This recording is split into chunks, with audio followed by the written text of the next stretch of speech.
Jack and Seigen met at the local Zen center.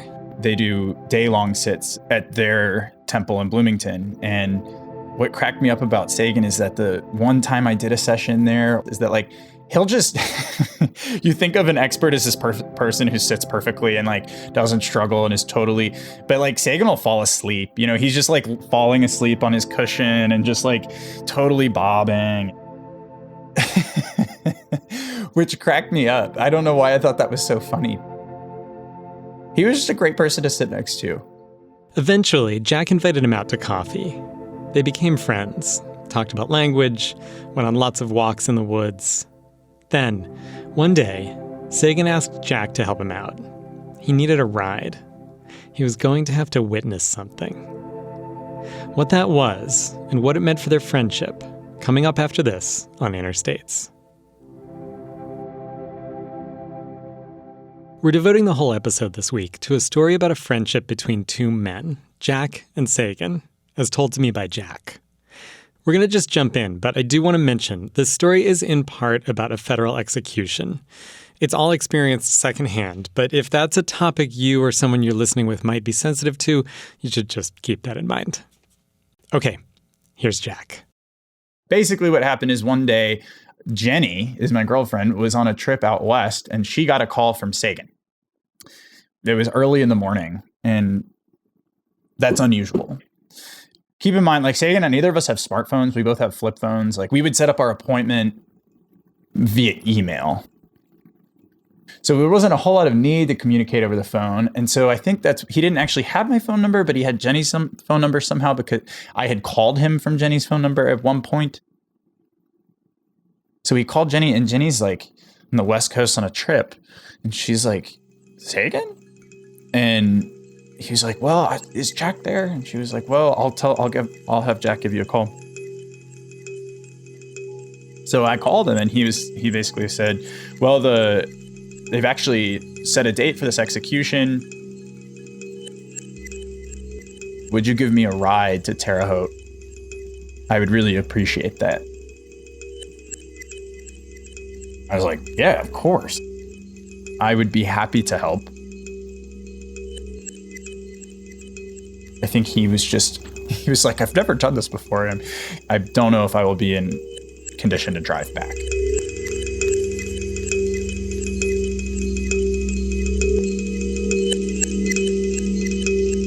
Do you want to just tell me about, coming to Bloomington and how you met Seigen? Well, I took a couple years off of singing. For many people, what they do is they start school, they do their undergrad, and then they go right into their master's. And for many reasons, that was not my path. After my undergrad, I went on this year-long trip. I did a Watson Fellowship, which was not classical singing related at all. I was interested specifically in communities where singing was something that everybody did, and it was something that was around every day. Basically, I would say that year is well encapsulated in the 2 or 3 months I spent in the Congo. I spent 40 days living with hunter-gatherers in the indigenous folks of the rainforest. They yodel, actually. They do forest yodeling, and it's really, really, truly amazing. I was lucky enough to be there when it was very much still a living tradition. The 3-year-olds were doing polyrhythms and yodeling, and just really, really, truly amazing. They're dealing with all sorts of other problems, like deforestation is a real issue for them, because if there's not a forest, there's no yodeling. There's no culture. It was very interesting to go because I was way over my head. I'm not an ethnomusicologist, and I'm outdoorsy, but I have never been a hunter-gatherer. So that was an interesting experience because basically the way that I tell it is I ended up sitting on a log for about 40 days picking worm larvae out of my feet. It was a lesson in suffering and it was also really amazing because I was able to experience the world without so many of the pressures that we live with and don't even know that we're living with them, like materialism and consumerism, and also this sense of me and identity. And to some extent, those things didn't really exist there.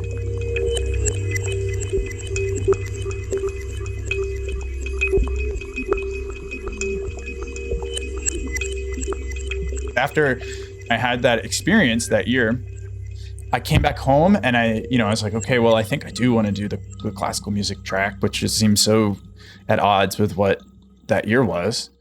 And so I lived in Chicago in this nasty apartment with my buddy Robert for a year and auditioned.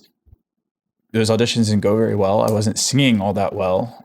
So I was like, okay, I'm done with classical singing. And so I moved back home to Atlanta for a couple of years. I was working in a restaurant. I saved up some money and was also really unhappy. And because I had a professor in undergrad that had such a big impact on my life, he happened to be a Zen Buddhism professor. And, when I was 18 and also really unhappy coming to college, I think I was starved for I wanted to find a way. For whatever reason, he represented that to me. And so when I was in a similar position, years later after college and after my traveling experience, and I was unhappy, and I thought, well, let me give the hardcore Zen thing a try. And so I went up to, there's a tiny monastery up in Wisconsin that I don't know how I found, but Wisconsin's where I did my undergrad. And so I found this new Zen monastery that was running on a traditional Japanese schedule. And, I had some meditation experience, but I had never done the traditional sesshin. I don't know if you're familiar with sesshin, but I wasn't, but I decided I was going to go. And I emailed the Roshi and I was like, can I come do this thing? And he was like, yeah. He asked me how much experience I had, and I was kind of worried he wasn't going to say yes. But I went and did that, and that was it was a rude awakening.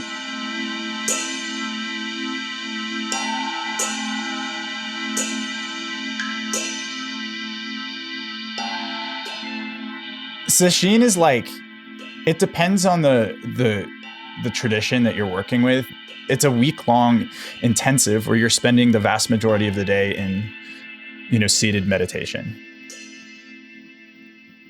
I was thinking, okay, Zen is this very it's a philosophy, it's a mental practice, and it's about, becoming enlightened. And what I found very quickly was that it was just going to be a practice in physical pain.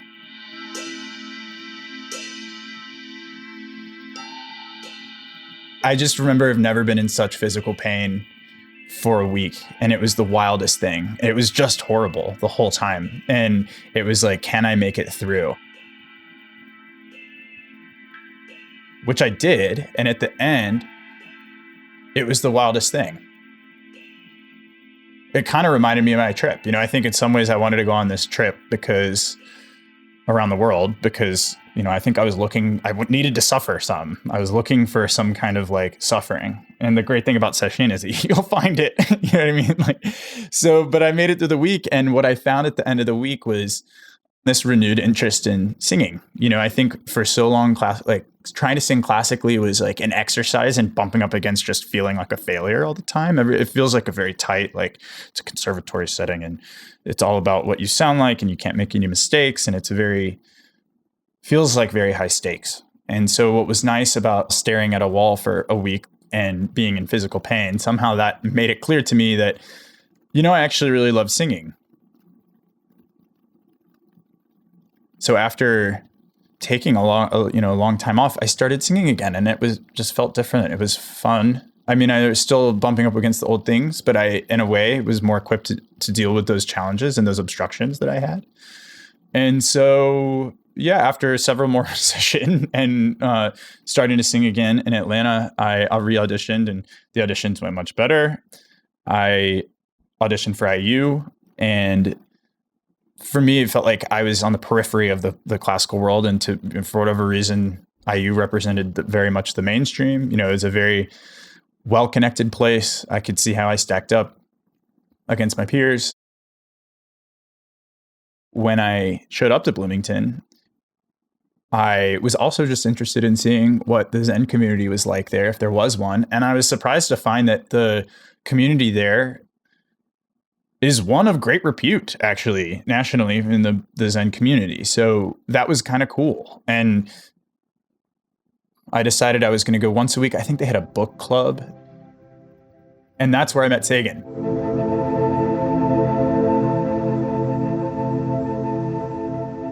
I always look forward to sitting next to Seigen. He was just a very pleasant person to sit next to, even though we weren't really talking. And what cracks me up is that, you know, he's been a practitioner for a long time. So he's quite familiar with how to sit and sitting for long periods. And they do day-long sits at their temple in Bloomington. And what cracked me up about Seigen is that the one time I did a session there, or a partial session, or the full day sits, is that like he'll just you think of an expert as this person who sits perfectly and like doesn't struggle and is totally, but like Seigen will fall asleep. You know, he's just like falling asleep on his cushion and just like totally bobbing.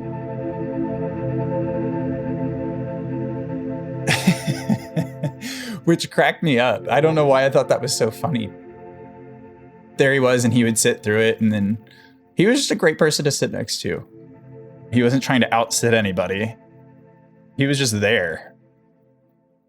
And I remember one time, I don't know at what point it was, but I said, "Hey, Seigen, you want to go get coffee sometime?" And it was so funny because he was like, "Yeah." And the way he responded sort of almost felt like it had occurred to him too to want to go get coffee, which was really cool. This is before the pandemic, so we were able to go inside and sit at Hopscotch, which was great. And I remember I think we probably sat there and chatted for a couple of hours, which was really lovely. I think forming relationships with people across age differences is really important. And I feel really fortunate that in my life, you know, I had people that really I've learned so much from that didn't see me as like a kid. You know, I mean, they knew I was a kid, but they were willing to have a real relationship. For all the time I've spent with Seigen, I don't know a whole lot about Seigen. My guess would be he's like, I don't want to offend Seigen. I don't think I'll offend Seigen, but I would bet, I don't know, 70, maybe 70. That would be my best guess. Old enough to not give a crap, you know what I mean? Like he doesn't care.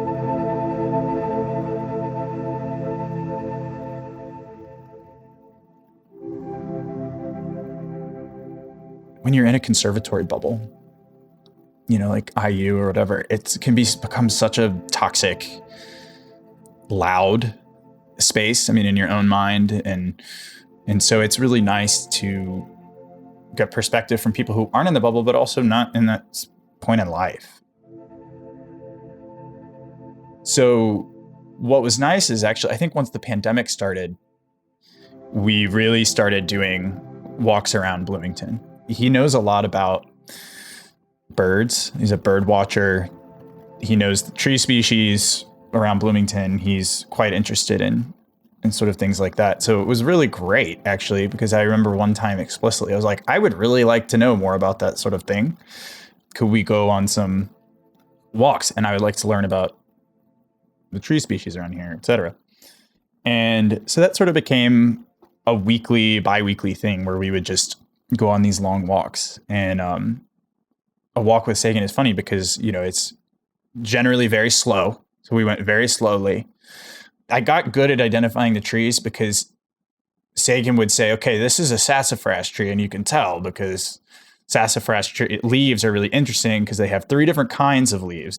But the thing about Seigen is that like we would then stop at every sassafras tree on a walk.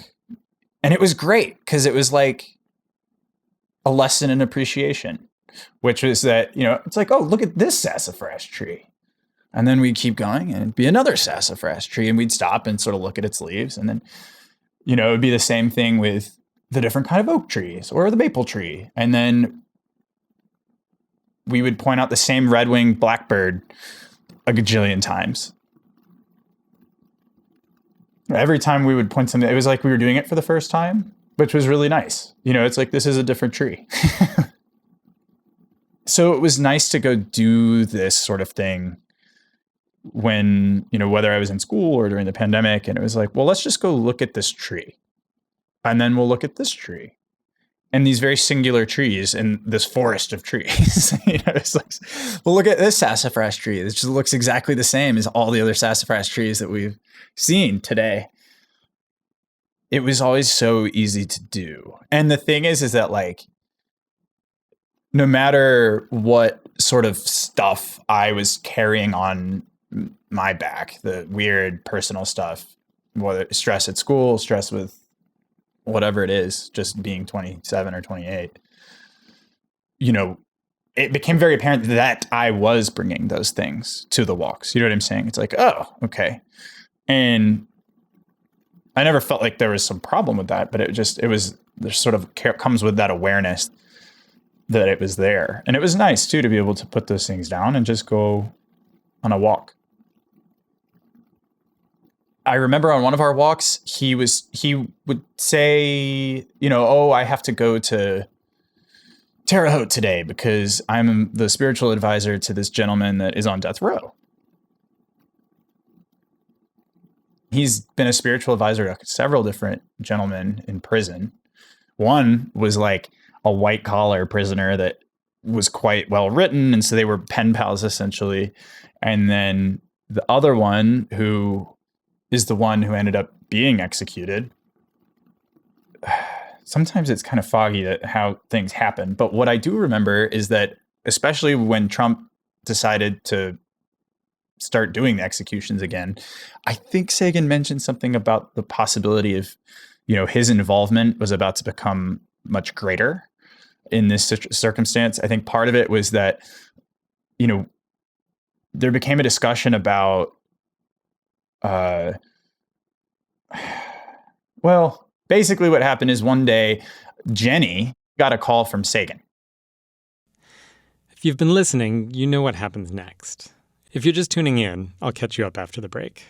This is Interstates. Be right back. Welcome back to Interstates. I'm Alex Chambers. We're listening to Jack Canfield tell the story of his friendship with Seigen. They became friends when Jack was in Bloomington. He was doing a master's degree in vocal performance. They met at the local Zen center, went on walks through the woods.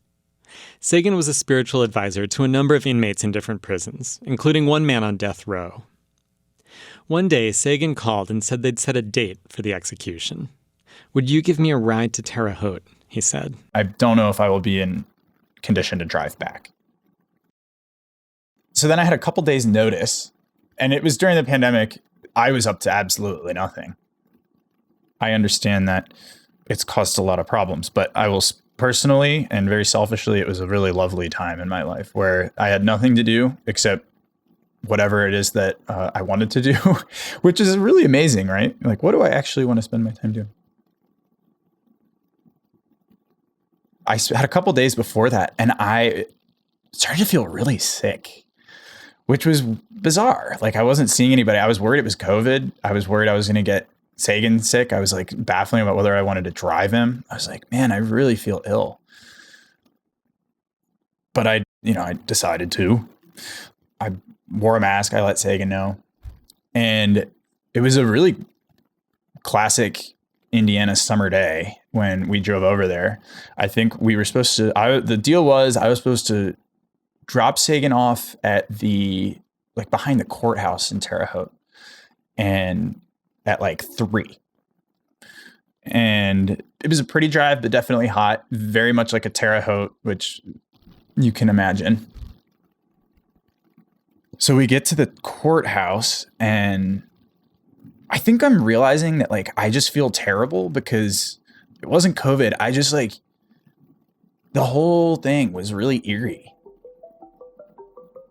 It was weird because it's not like I was involved. I just was been asked to be the getaway driver kind of thing. But yeah, I just felt really ill.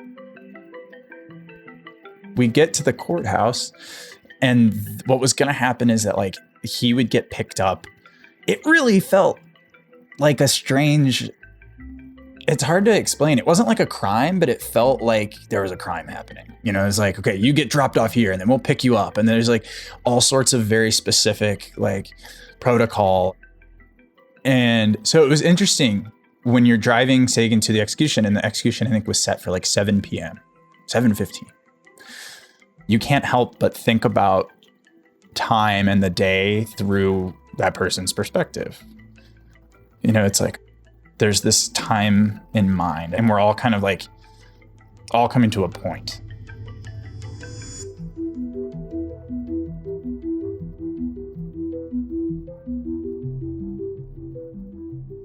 And you're thinking, what would that be like to be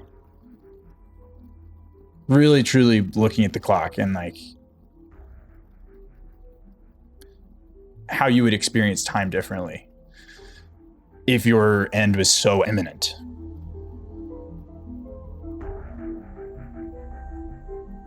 I couldn't help but find that my own day and days up to that point were also framed a little bit from that perspective.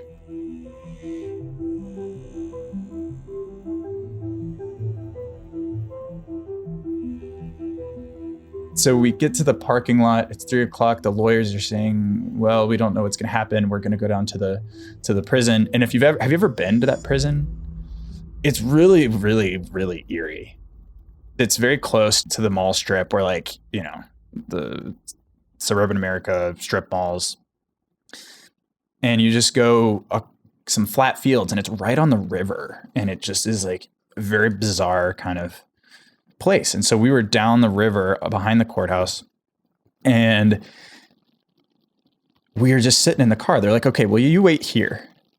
And so we pull into a parking spot and we wait. And we wait. And so then we finally get word, okay, well, it's getting later and later, closer and closer to 7, and nothing's happening. And I think we were talking a little bit, and then it becomes clear it's not going to happen at 7. Every hour and a half, we get a call from the lawyers giving us an update as to what's happening, like what's going to go on. Eventually, the prison chaplain comes and hangs out in the parking lot with us, but he's in a separate truck, and he sits across the parking lot. What's going to happen is that he's going to take Seigen to the prison. What's really bizarre about it is that he's truly a character out of a book. He is very serious. What I remember about him talking is he would almost shout, but it was a very clinical shouting. It was like a shouting, clinical, this is what's going to happen, very like military.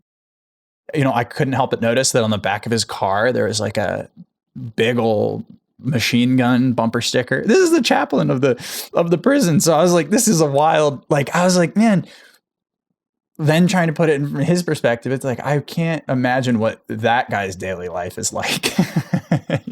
And then, you know, so he's sitting in the parking lot with us, and it's getting darker, right? And there's nobody at the courthouse on this weird weekday in Terre Haute in the summer. So we're just sitting in a parking lot looking at nothing. And it's 8:00. We're waiting on the Supreme Court to make a decision. They've sent a request to the Supreme Court to grant a stay. Nothing's happening. We've been there since 3. We then watch this crazy summer Indiana storm roll through at like 9 p.m. We're sitting in the car, wild storm. I remember at one point we were sitting there, like maybe when the sun was setting, and Seigen mentioned, I think he said, like, you ever seen that play? What's the play, Waiting on Godot? Waiting for Godot. Waiting for Godot? I still haven't. But he's like, this kind of feels like Waiting for Godot. I was like, we didn't really have any food either. So we were both like, Seigen gave me his one power bar. He insisted that I eat it. Then it's like 10 o'clock. Then it's 11 o'clock. Then it's midnight. And still the chaplain's sitting in his car, his big old truck. And it's just us. There's nobody around. Eventually, I lean back, like, I'm going to go to sleep.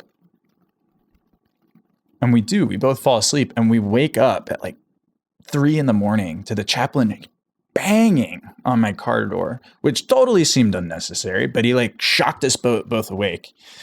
And what's creepier about it is that he's wearing full protective personal equipment.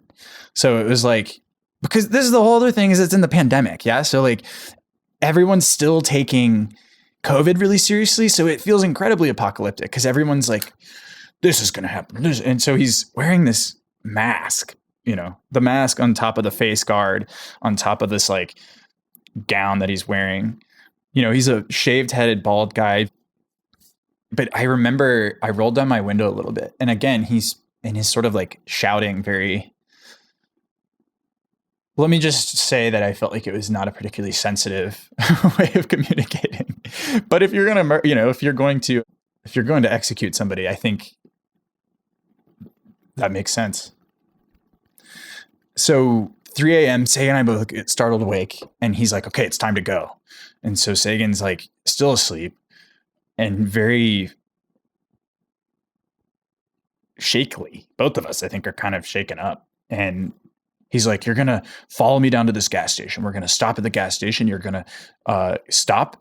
Then once we get to the gas station, the gentleman will get out of the car. He will wear his personal protective equipment. You will stay at the gas station while I continue and I take the gentleman into the prison, and et cetera, et cetera, et cetera. So we follow him to the gas station. Poor Seigen throws on this like really wimpy, lame PPE. And then he gets in the car and is whisked away. And I can see in the distance, it's, really dark, except for the prison, which is lit up in a really eerie way. It's like 3 a.m. I'm like, well, what do I do? Like, I'm just sitting like, what happened? So I fell asleep in that parking lot at a gas station. And then I think Seigen comes back at like 8 a.m. Somehow I basically slept at that time. He got in the car, and then we started to drive back, and it was really fascinating. He was quite open about what had happened and his experience. And, on the way back to Bloomington, he got a call from the lawyers, which was really emotional. The lawyers were really, really quite broken up. I remember that distinctly, because, you can hear over the phone. It was quite dramatic. And then we got to Seigen's apartment, and I dropped him off, and I went home. And that was kind of that. That was my perspective. It's time for another break. This is Interstates from WFIU in Bloomington, Indiana. When we come back, Jack thinks about what the execution meant. Stay with us. Welcome back. It's Interstates. I'm Alex Chambers. We're listening to a story from Jack Canfield about the time he drove his friend Seigen to be a spiritual advisor for the execution of a man on death row. After the execution, Jack asked Seigen what the experience had been like. He talked about going in.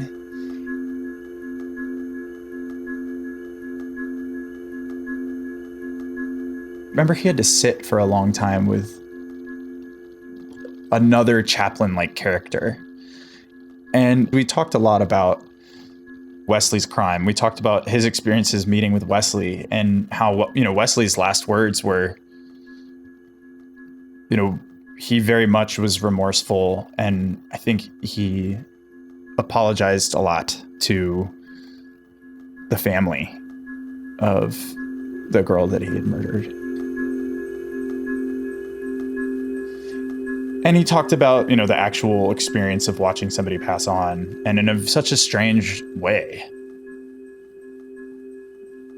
The whole thing, too, is that, Wesley was, and I'm hesitant to say too much about it just because I really don't know. I don't know the details all that much. I did my research at the time, but, I think Wesley is dealing with some serious mental problems, and not that changes any of the things that he did, but I think that was partly what they were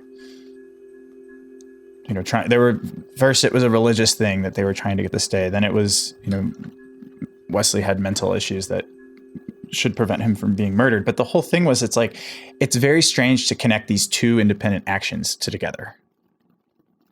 So like, we're going to strap him down on a bed and inject him with this stuff that's going to put him to sleep. And then this horrible action that he had done 20 some years earlier. And it's interesting that here's the connection between these two actions was him, in theory. Yeah. There's something so mathematical about Wesley's death.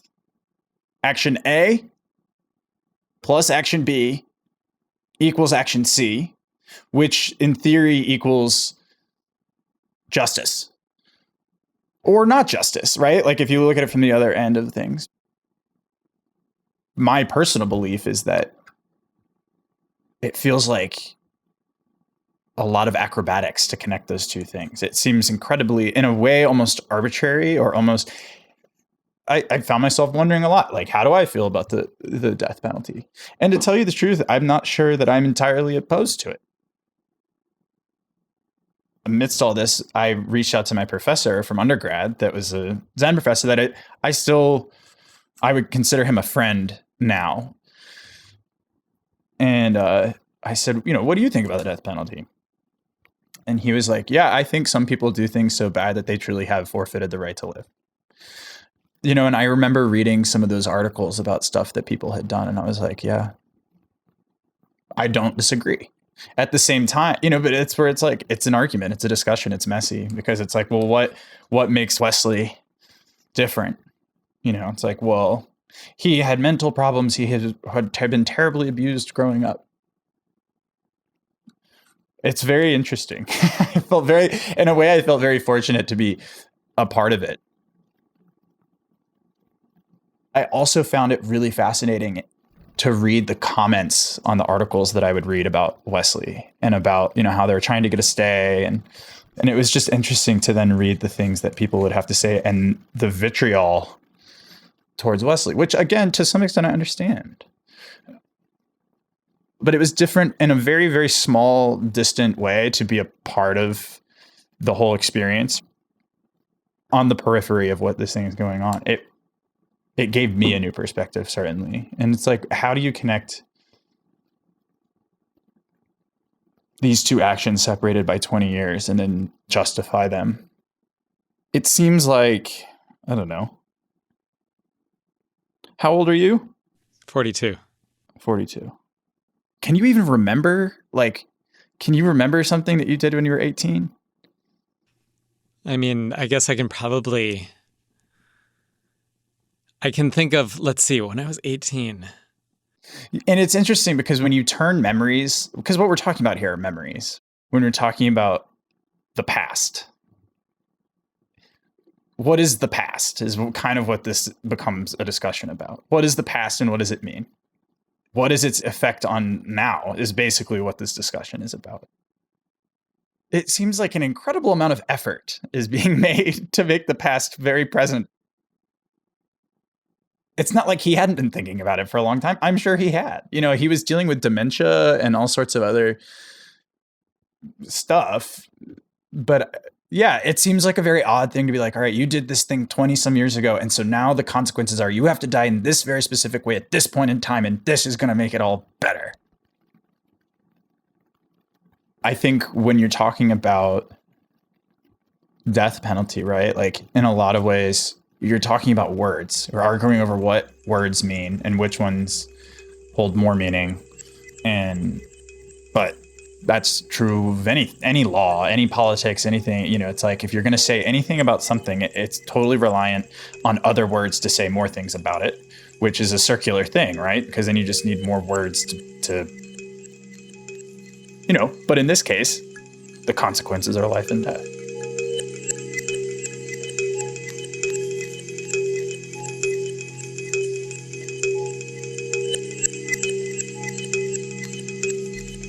Like even my job was I drove Seigen there and I felt sick. I thought I had COVID. Like I was like, man, really, really sick. it's hard to express how eerie the whole thing was. And also like the banging on the car and like Seigen being swept away in this truck. And I could still see the look on Seigen's face. It's like, it was really horrifying in a lot of ways. I asked him, I was like, Seigen, is it okay if I like do this interview and talk about it and talk about you? And he was like, please, this was equally your experience. Like and I remember a year later, it was crazy. We were at lunch and I was like, can you believe that was a year ago? And he was like, yeah, it's hard to believe. He's like, I'm really glad. I was like, I just want you to know, I'm really glad I was a part of that experience. He was like, well, you really needed to be a part of that. Like it was your experience too. I'm really glad you were there too. So much of our culture and everything that we do is sort of about distracting from your death. That's like pretty much almost all advertising. It's all about avoiding death. And so it was really fascinating to enter in a world where that was not the case. It was very much about death and very much about this person who knew he was going to die. And there was very specific reasons why he was going to die, because he had caused death to someone else. And it was really amazing to have that opportunity, but then also to watch sort of Seigen go through it, being a much older person than I am. That's presumably, not necessarily, but presumably closer to death than I. Tying it back to those people in the Congo, death is a totally different element. It's like clay. It's like oh gosh. I've gotten myself into some territory here. It's much more present. It's not that it's not present now here. It is, but it's just much more physical. It's like a thing that it's tangible. It's like a thing. And it's okay. It's just a thing, just like being alive is. There's a refreshing quality about talking about it and doing it.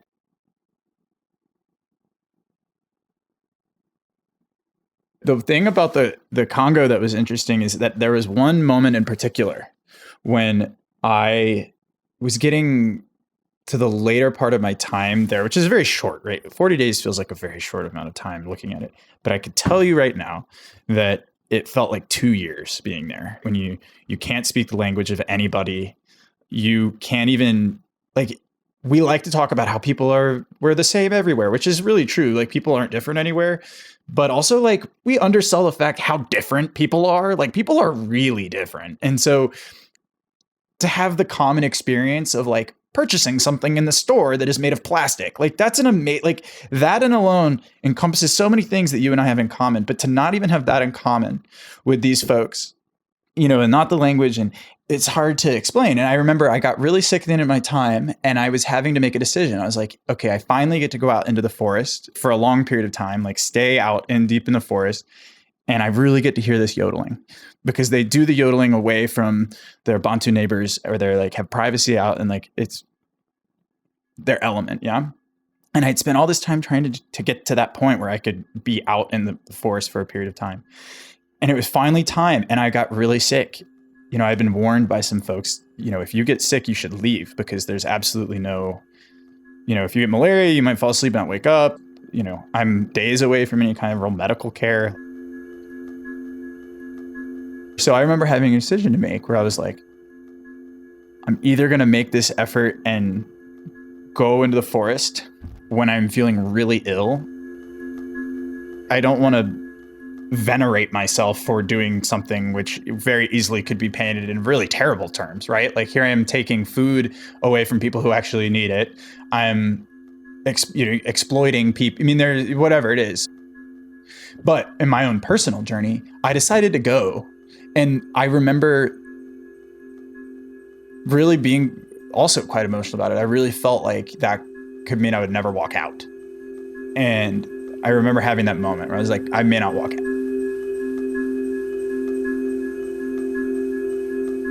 And I did. I went out there. And I'm glad I did.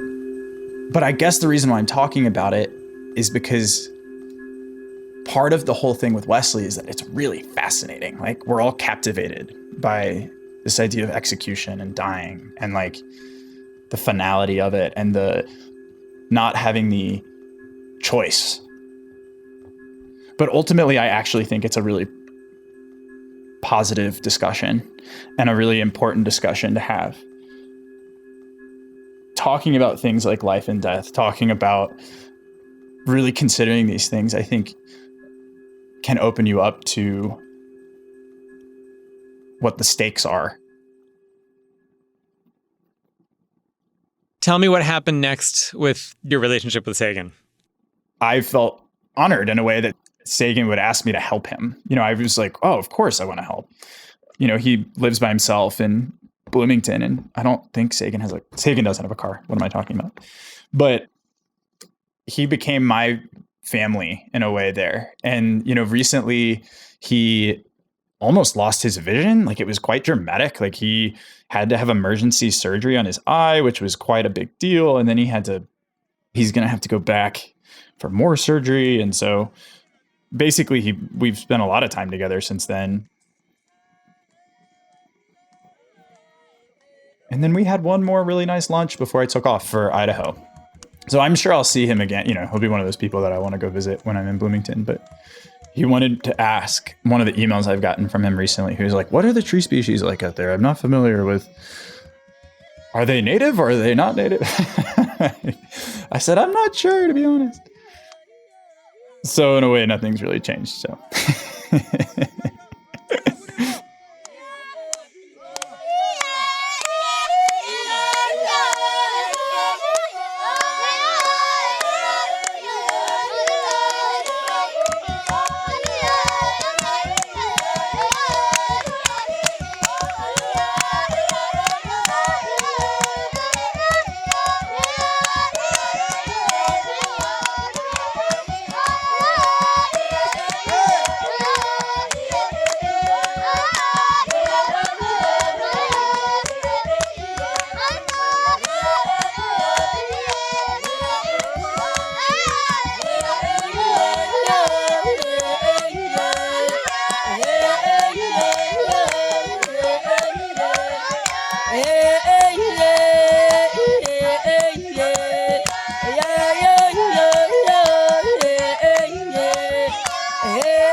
You've been listening to a recording Jack made during his time with the Ba'aka people in the Republic of the Congo.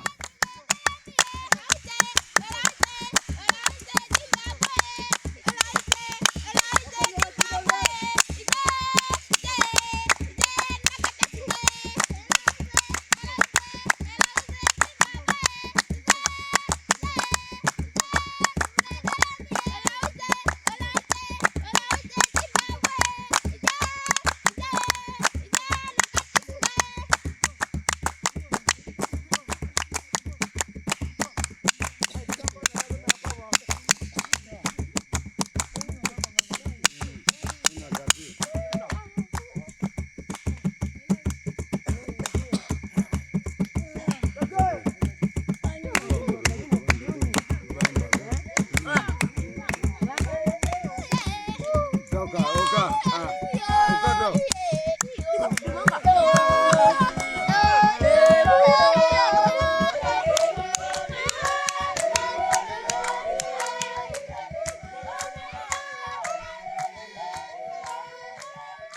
want to say a couple more words about the execution that Jack helped Seigen attend. The U.S. Penitentiary in Terre Haute houses the only federal execution chamber in the country. As Donald Trump was coming to the end of his time in office, his administration started executing federal prisoners on death row. It was the first time in 17 years the federal government had executed anyone. The Trump administration killed 13 people between July of 2020 and January 15th, 2021, 5 days before Trump left office. The federal government had just executed more people than any time since 1896. The man Seigen was a spiritual advisor for was Wesley Perky. Wesley's execution happened just after 8 a.m. on July 16th. He was the second of 3 people to be killed in that first week of executions. At the time he was executed, he still had an appeal pending in the courts. When the court finally responded to the appeal after Perky had died, it dismissed it as moot. It was too late to matter. There's a lot more to be said about the Trump administration's rush of executions. One place to learn more is on a podcast that's forthcoming from the WFIU newsroom in collaboration with NPR's Story Lab. It's called Rush to Kill. The story you just listened to was told by Jack Canfield. Jack debuted as a soloist with the Boston Symphony Orchestra at the Tanglewood Music Festival last summer. He's now packing boxes at the Cotopaxi warehouse in Salt Lake City, out by the airport. And he says he's enjoying it. I reached out to Jack's friend Seigen about this story. Seigen confirmed that he was okay with airing the story. He corrected a fact in my narration, and he very politely declined to be interviewed himself. You've been listening to Interstates from WFIU in Bloomington, Indiana. If you have a story for us, or you've got some sound we should hear, let us know at wfiu.org/interstates. Speaking of found sound, we've got your quick moment of slow radio coming up. But first, the credits. Interstates is produced and edited by me, Alex Chambers, with support from Violet Barron, Eobon Binder, Mark Chilla, Avi Forrest, Luann Johnson, Jack Lindner, Yane Sanchez-Lopez, Sam Schemenauer, Peyton Whaley, and Kate Young. Our executive producer is John Bailey. Special thanks this week to Jack Canfield. Our theme song is by Amy Olsner and Justin Vollmer. I also want to thank Airport People and Ramon Monras Sender for generously sharing their music, which features in this story. We'll link to Airport People on our website. Additional music comes from the artists at Universal Production Music. All right, time to sit back and listen to a place. This one's a bit longer. I think it's worth following it all the way through. I'll be back in about 2 minutes on the other side. Okay, now sit back and relax.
That was Going Through the Car Wash with Our Eyes Closed, recorded by my parents, Rob and Suzanne Chambers.